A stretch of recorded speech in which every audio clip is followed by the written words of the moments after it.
Hey guys, so it looks like AI is going to blow the lid on this recent development in the Kim Sae-ron, Kim Soo-hyun scandal. If you haven't seen the latest video about whether or not this latest bombshell recording allegedly of Kim Sae-ron 1 month before she passed away, where she outlined all of the gory bits and details of her relationship with Kim Soo-hyun and how she was being harassed, a lot of people said, it sounded like fake AI.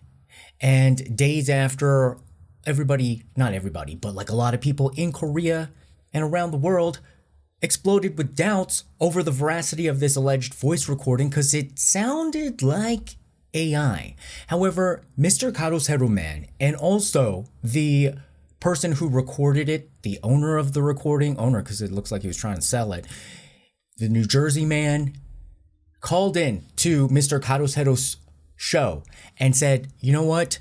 No, it's not fake. How can it be fake? Who would fake the voice of the dead? And then Mr. Karosero Man was also saying like, look, it cannot be AI. Who could do this? And even Kim Sae-ron's mother, he claims, thought it was her, says it was her. Says all the vocal cadences, the vocabulary is her. And one of you guys had the bright idea of me trying to voice clone myself with AI and see what kind of results I got. And the results are shocking. And I wanted to test it out the same way that Mr. Karosero Man tested it out on whether I could even fool my own mother.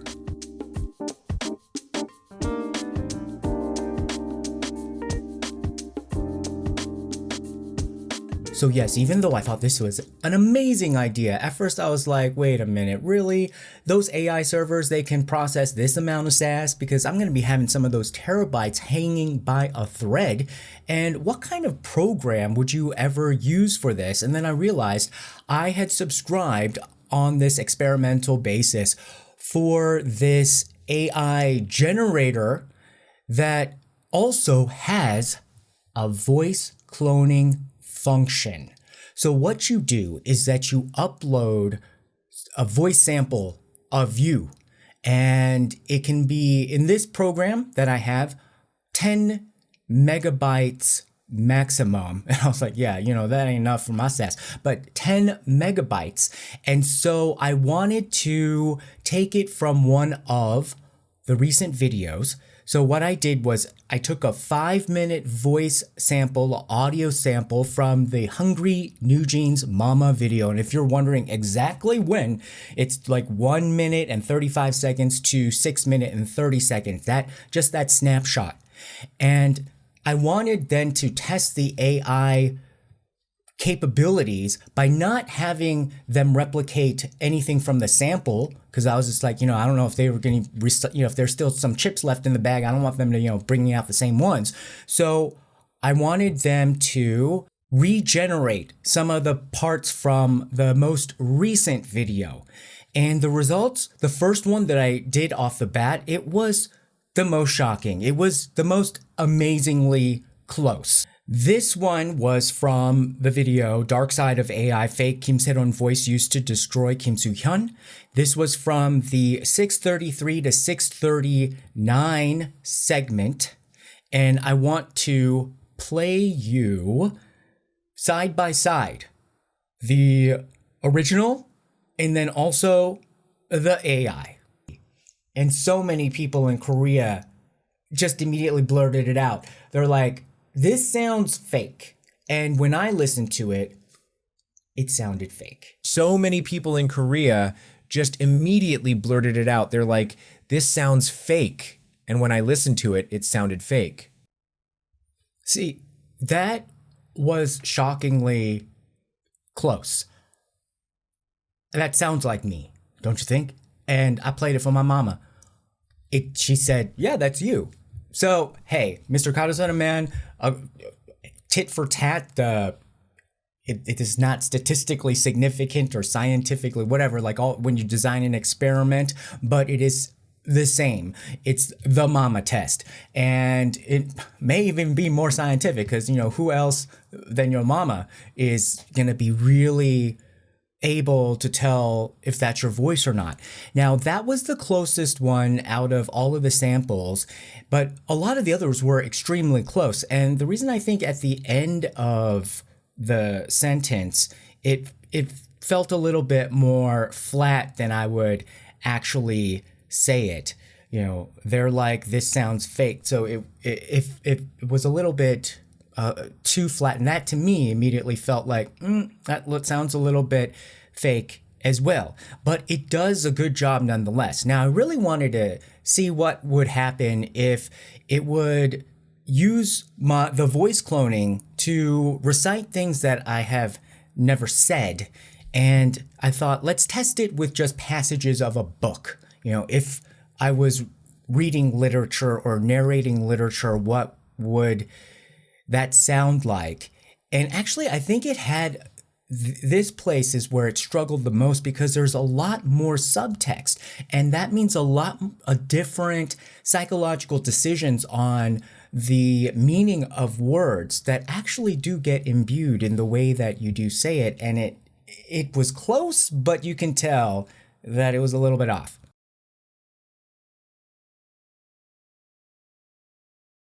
To be or not to be, that is the question. Whether 'tis nobler in the mind to suffer the slings and arrows of outrageous fortune, or to take arms against a sea of troubles, and by opposing end them. The mark of the immature man is that he wants to die nobly for a cause, while the mark of the mature man is that he wants to live humbly for one. So we beat on, boats against the current, borne back ceaselessly into the past. So hearing it again, that was eerily pretty good, pretty close. So for the Hamlet, the thing that I thought was a little bit fake was towards the end of the sentences, I guess, like, and by opposing to and them, like it was and them, like that part actually sounded a little bit more robotic. And I think that might also be because that is the end of the text that you type in. And that means that it can be much more manipulated. And I'm sure, like, okay, if you're like, I don't like how I ended that sentence doesn't sound like me at the end, but the rest of it is fine. I'm sure you can jigger around with this to try to get some stuff going on. And the Great Gatsby quote, so we beat on, like the way that my voice went in upper register modulated, I was impressed. I was shocked, like that, because I think that's what I would do if I read it again. Then I wanted to see what I would sound like if I AI voice cloned my voice for ordering at In-N-Out. So here's the In-N-Out order. I'd like a double animal style, and a hamburger mustard fried, small fries well done, and a medium soda. So you see how that just didn't fit, because most likely the voice sample that I gave would not have any places where I would be ordering at a restaurant and having that sort of intentionality. If I chose a different voice sample where I was just reading off of a menu, then, or not reading off of a menu, but placing different orders, like maybe I'll do one for the Olive Garden, one for the Cheesecake Factory, and then one for In-N-Out. And that language modeling process would be the default. And I think I would be able to just play my order at the drive-thru and they would think it's me. Now I wanted to go back to a different passage in the latest video to see how that compared side by side. And this time I wanted to pick a really messy passage, and sometimes the thought synapses are going back and forth, and, I'm not going to get an A+ in grammar. And to see how the AI handles that, like a turn and an about face or an abrupt change in direction in the way I'm thinking or what I want to emphasize, that I think is really hard for AI. So I wanted to see how well it would capture that. See? You know, like how when those famous painters reuse a canvas and then then somehow like you take off the first layer of the photo, the painting, and then there's another painting underneath. I think that's what this was. That was like the first go round. See, you know, like how when those famous painters reuse a canvas, and then they're then somehow like you take off the first layer of the photo of the painting, and then there's another painting underneath. I think that's what this was that was like the first go around. Okay. The part where they caught my breathing, like as if like I'm, you know, turning a corner in a sentence, and like I had to catch my breath. They caught that. The artificial part, though, like I said before, is that the parts where they're mimicking, sometimes it would go on a little bit too long. So the same tone and rhythm of my sentence, I think, was about twice as long as I would normally do. But if you just chop that in half and then modulate and then go a little bit similar, it's really, really similar and really, really good. And this was my first attempt in my life to use this kind of technology and to vocal clone my voice. And this is the results that I got. Now, of course, I know that using AI technologies right now apparently is a very taxing strain on the environment. They said that even like one question over in ChatGPT is like pouring 2 gallons or buckets of water down the drain because those servers are heating up, you know, trying to process all of that. So I'm sorry to the AI, I'm sorry to the environment, but I had to tax this system to see if it could capture a little bit of the sassiness and whether that would really be able to come across. Because I was thinking like, you know, I might blow up a server over in Sunnyvale or something. Look, New Jeans Mama is doing a body lobby, and not just as a hobby. See, it was pretty good. It started out pretty good, but the choice that the AI made at the end was not right because it was more of like a statement, but no, you gotta whip it at the end, and it didn't have that little whip.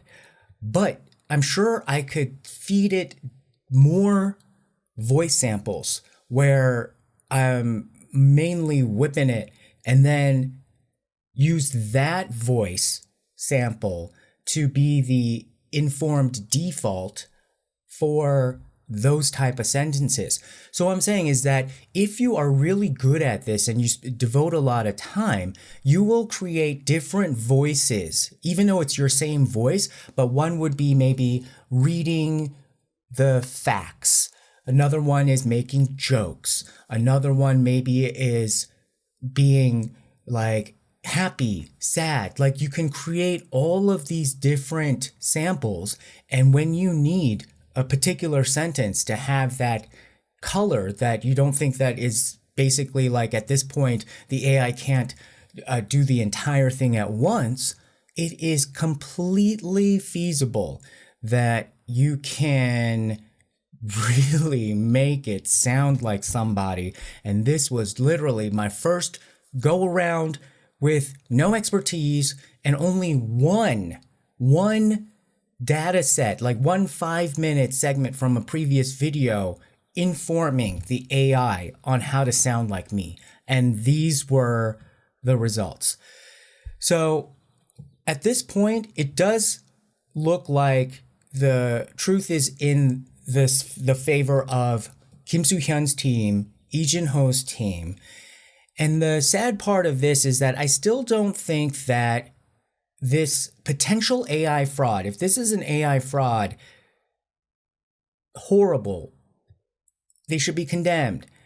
But it doesn't change the fact that it looks like some of the evidence that they did present earlier was true. However, if this is proven as an AI fraud, then all of the previous evidence is essentially going to be discounted by the public. Maybe not everybody, But most people, if you lie about something, big with this, like kind of faking this AI recording, then they're going to basically say everything else that you've said and presented up until this point is also false, even though it may be true. So this smoking gun gamble, I think, from Mr. Karoseiro man, and at this point, we don't know how much the family is involved, that turned out to be a huge backfiring. And I think it really just hands the victory over to Kim Soo-hyun's team. And I actually think that if this continues to play out this way, that Kim Soo-hyun can emerge out of this relatively unscathed, because the scandal of faking this AI thing and the broader implications, and then the huge societal discussion that it brings up, and thank goodness, it makes sense for Korea to have it first, then that overshadows, the inconsistencies from Kim Soo-hyun's story thus far and makes it seem less relevant. Now, the most advanced version of this K-drama, this real K-drama, and the really advanced level of JIT would be if Kim Soo-hyun's side himself, if you still think he's like the villain side, if his side himself set up this New Jersey whistleblower with this fake AI and set up it was like a pseudo, not really a bidding war, but essentially like his camp and Karoseiro's camp were competing to be on the good graces of this whistleblower side and get the recording, but it looked like Kim Soo-hyun's side was like, oh, no, they're frauds. So the biggest game would be if Kim Soo-hyun actually set up this whistleblower, have them made the fake recording, be on record where the Kim Soo-hyun side is saying, like, we know he's a fraud and he's a fake, lure Karoseiro man in, destroy Karoseiro man's credibility, and thereby all of the other evidence that Karoseiro has presented thus far against Kim Soo-hyun. And at the end of the day, Kim Soo-hyun stands cleared, innocent, and almost a bit of a martyr. So in that way, it's a little bit too good to be true for Kim Soo-hyun, because this literally, I think, is his Hail Mary pass, saving grace, and it may work out in his favor that this guy was a little bit in New Jersey, a little bit too sloppy with his AI program and thrust himself center stage in this big international drama and scandal to try to make us believe that that recording was real. All right, guys, what do you think? And have you tried cloning your voice with AI technology, and what were the results that you got? Very curious to hear. Put your comments below. Remember to like, share, and subscribe, and we'll see you again next time. Bye-bye.